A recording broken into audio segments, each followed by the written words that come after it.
Bonjour à tous. Alors aujourd'hui, je vous propose un exercice vraiment d'application directe du fameux corollaire du théorème des valeurs intermédiaires, autrement appelé théorème de la bijection. Alors les noms, évidemment, quand on est en post-bac, on parlera du théorème de la bijection. En terminale, le nom qu'on utilise, c'est corollaire du TVI. Évidemment, vous pouvez utiliser les deux. Tous les profs de maths connaissent les deux. Alors la fonction ici qu'on va étudier, c'est la fonction, donc c'est un polynôme de degré 3, x cube plus 2x plus 4. Donc, je vous propose ici d'étudier donc le nombre de solutions à l'équation f de x égale 0 en utilisant des intervalles qui sont finis. C'est-à-dire ici, on va travailler sur moins 2, moins 1, et on va se débrouiller avec ce moins 2, moins 1. On va pas travailler avec les limites. Je vous montrerai à la fin comment on pourrait faire l'exercice un petit peu plus rapidement en utilisant les limites en plus et moins l'infini. Mais là, vraiment, on est là pour apprendre à appliquer ce corollaire sur un intervalle fermé, borné. Donc on est parti tout d'abord, première étape, les variations de la fonction. Pour ça, on va dériver. Alors f, c'est un polynôme, donc on peut le dire, f est un polynôme. Donc f est dérivable sur son ensemble de définitions. Donc ici, f est dérivable sur R. f', on n'a pas de souci. 3x carré plus 2. Alors là, deux types d'élèves. Ceux qui voient tout de suite que, eh bien, pour tout x réel, f' de x est strictement, donc est supérieur ou égal à 2, donc strictement positif. Ça veut dire que donc f est strictement croissante sur R. Pour les autres, attention, vous allez faire un delta, mais les coefficients A vaut 3, B vaut 0. C'est un piège, il y en a plein qui tombent dedans, on fait attention. Ça veut dire que delta vaut B carré moins 4AC, qui me donne donc 0 au carré moins 4 fois 3 fois 2, ce qui me fait moins 3 fois 4, 12 fois 2, 24. Delta est strictement négatif, donc évidemment pas de racine, mais il y a quand même un signe. Pas de racine, ça veut dire que votre polynôme est toujours du signe de A. Donc 3x carré plus 2 est du signe de A égale 3. Ça veut dire que donc, on retrouve le fait que pour tout x, f' de x est strictement positif. Et donc f est strictement croissante. On va faire un petit tableau de variation, mais ici la phrase peut suffire. F de x, donc on a un tableau comme ceci. Maintenant, on vous propose de démontrer que l'équation f de x égale 0 admet dans l'intervalle moins 2, moins 1 une unique solution alpha. Alors pour faire ça, il faut d'abord calculer évidemment l'image de moins 2. On fait très attention, parce que là aussi, il y a pas mal d'erreurs. Donc ici, on remplace x par moins 2. Moins 2 au cube, attention, c'est moins 8. Le cube est une fonction impaire, donc les moins peuvent sortir. Pareil ici, ça fait moins 8, moins 4, plus 4. On trouve moins 8. Moins 8, c'est intéressant, c'est négatif. F de moins 1 au cube, plus 2 fois moins 1, plus 4. Toujours pareil, le moins va sortir, moins 1, moins 2, plus 4, 4 moins 3, ça fait 1. Voilà, on a fait notre travail. Maintenant, regardez, on est sur moins 2, 1. Faisons un petit tableau juste sur moins 2, moins 1. On a une fonction strictement croissante qui va passer de moins 8 à 1. Est-ce qu'on va passer par 0? Intuitivement, oui. Là, c'est l'affaire du corollaire du TVI.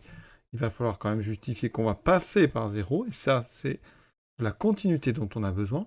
Donc attention à bien donner tous les arguments.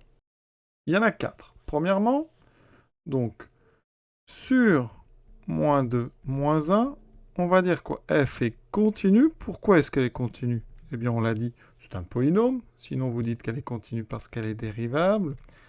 F est strictement croissante. La stricte croissance est très importante. Il faut absolument penser à strict. Ensuite, vous allez dire que forcément, comme on cherche à résoudre f de x égale 0, il faut que 0 soit entre la plus petite image et la plus grande. Donc, ce qui est important, c'est qu'f de moins 2 est négatif, f de moins 1 est positif. Autrement dit, vous pouvez dire que f change de signe sur l'intervalle moins 2, moins 1. Et là, eh bien, vous dites, d'après le corollaire du TV ou le théorème de la bijection, l'équation, alors ce n'est pas f qui a une solution, c'est l'équation f de x égale 0. elle admet une unique solution alpha sur l'intervalle moins 2, moins 1. Alors là, on vous le demande fermé, mais on sait par ailleurs que alpha n'est ni moins 2 ni moins 1. On pourrait très bien ici ouvrir les crochets. Donc voilà, on a bien répondu à la question. On a travaillé sur l'intervalle moins 2, moins 1. D'ailleurs, graphiquement, ici, je vais vous montrer sur GeoGebra ce que ça donne. Voici GeoGebra. Nous, ici, on n'est que sur cette partie-là de la courbe, d'accord? Voici la courbe, on ne travaille que là. Le alpha, vous voyez, il est ici. Voilà, c'est l'intersection entre donc l'axe des abscisses et notre courbe. Donc c'est ici, l'abscisse, c'est à peu près moins 1,18 pour ceux qui l'ont cherché. Qu'est-ce qu'on va faire ensuite? Eh bien maintenant, il va falloir montrer qu'il n'y a pas de solution autre que cet alpha. Donc on va s'occuper des autres parties de la courbe. Donc vous avez la partie ici, après moins 1. Vous voyez, pourquoi il n'y a pas de solution ici? Eh bien, regardez, c'est une partie, cette partie verte, qui va être une courbe d'une fonction croissante. Et vous démarrez en moins 1, l'image de moins 1, on l'a vu. L'image de moins 1, c'était, je crois, 1. Voilà. Donc ici, vous démarrez de 1 avec une fonction croissante, donc ça ne peut plus faire 0. On va le dire. Pour l'autre partie, la partie, donc ici, la partie avant moins 2, eh bien c'est pareil. On a une fonction croissante, mais qui en moins 2 vaut moins 8. Donc elle ne peut pas être plus grande que moins 8. Moins 8, c'est son minimum, c'est son maximum. Et donc vous voyez qu'on ne peut pas avoir de solution après moins 1 puisqu'on est déjà trop haut, et avant moins 2 puisqu'on est trop bas. Voilà ce qu'on va dire dans la question 3. Et bilan, on n'aura qu'une solution possible, c'est ce alpha qui est dans l'intervalle moins 2, moins 1. Cette question, c'est en général la moins réussie au départ, parce que les élèves ne savent pas toujours quoi dire. Donc ici, ce qu'on va faire, rappelle que sur notre tableau ici, on vient de dire qu'on avait un nombre alpha qui vaut 0. Alors pourquoi il n'y a qu'un endroit? Donc ici, n'oubliez pas, alors je vais refaire un petit tableau peut-être plus grand que celui-là, parce qu'on ne voit pas très bien. Voilà, je vais l'agrandir. N'oubliez pas ici que votre tableau, on va rajouter les nombres qui ont servi à faire la deuxième question. On a moins 2 et on a moins 1. En moins 2, on sait que ça fait moins 8. En moins 1, ça fait 1. D'accord? On vient de trouver entre les deux un alpha pour lequel ça fait 0. Pourquoi on n'a pas de f de x, de solution f de x égale 0 avant ce moins 8? Eh bien parce que c'est la courbe ici. Sur l'intervalle moins l'infini, moins 2. Qu'est-ce qu'on sait? La fonction f, elle est croissante. Là, on n'a même pas besoin de la stricte croissance. On n'est plus du tout dans le TVI, là, d'accord?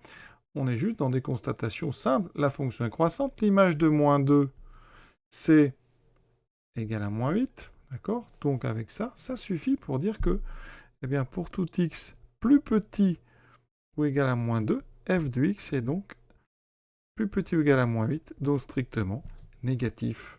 D'accord? Simple. Ensuite, on fait la même chose sur moins 1 plus l'infini. La fonction, elle est aussi croissante. Et l'image de moins 1, d'accord, c'est 1.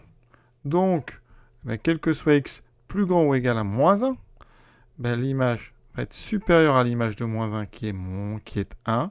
C'est donc strictement positif. Alors comme c'est strictement négatif ici, donc f de x ne peut pas faire 0. Et ici c'est pareil, f de x est plus grand strictement 0, donc f de x ne s'annule pas. Ça veut dire que donc, bilan, on n'a aucune solution sur donc moins 1 plus l'infini et moins l'infini moins 2. Et on a une solution sur moins 2 moins 1. Donc forcément, il y a une unique solution sur R. Et voilà, on a réuni nos trois intervalles. Je vous remonte tout ça. Pas de solution avant moins 2. Une solution unique entre moins 2 et 1. Aucune solution après moins 1. Donc une seule solution sur R. La dernière question, très importante dans les problèmes, parce qu'on va utiliser la fonction et il nous faut son signe. Eh bien, regardez, vous avez montré ici que ça s'annule en alpha, que avant alpha, eh bien, on a montré ici, eh bien, c'est croissant, strictement, après c'est strictement croissant, donc au niveau du signe, eh bien, avant alpha, on va être strictement négatif, et juste après alpha, on sera strictement positif. Pour la rédaction, je crois que c'est pas la peine de rédiger beaucoup, vous refaites, je pense, le mieux, c'est de refaire ce tableau-là, ici, de rajouter une ligne où vous mettrez le signe 2. Hein, là, c'était les variations de f de x en fonction de x. Là, c'est le signe de f de x en fonction de x. Et qu'est-ce qu'on peut remarquer? Ici, eh bien, on va prolonger. On sait que ça s'annule uniquement en alpha. Ça, c'est ce qu'on a fait. Et donc, vous voyez, fonction croissante, strictement, s'annulant en alpha. Vous aurez donc ici moins. Et ensuite, après alpha, ça fera plus. Et ça va être vraiment important pour la suite, parce qu'on va s'en servir, par exemple, pour trouver le signe d'une dérivée dans laquelle apparaîtrait f de x. Voilà. Donc voilà l'exercice réalisé avec les questions et l'intervalle moins 2, moins 1. On aurait pu faire un tout petit peu plus rapidement, j'en conviens, mais dans ce cas-là, il fallait utiliser les limites, et donc c'est un autre sujet. Mais pour ça, on aurait eu besoin de trouver des limites. Alors, je ne vais pas les faire ici, c'est pas le sujet, mais je vous les donne. La limite de f de x quand x tend vers moins l'infini, c'est moins l'infini. La limite de f de x en plus l'infini, c'est plus l'infini. C'est assez simple, vous factorisez par x cube si vous voulez trouver ces limites. Et donc, on fait le tableau. Le tableau, il va être complété. Ici, on aura moins l'infini, et là, plus l'infini. Donc, qu'est-ce qu'on va faire? Eh bien, on se place sur R. F est continu, parce que c'est un polynôme. F est strictement croissante.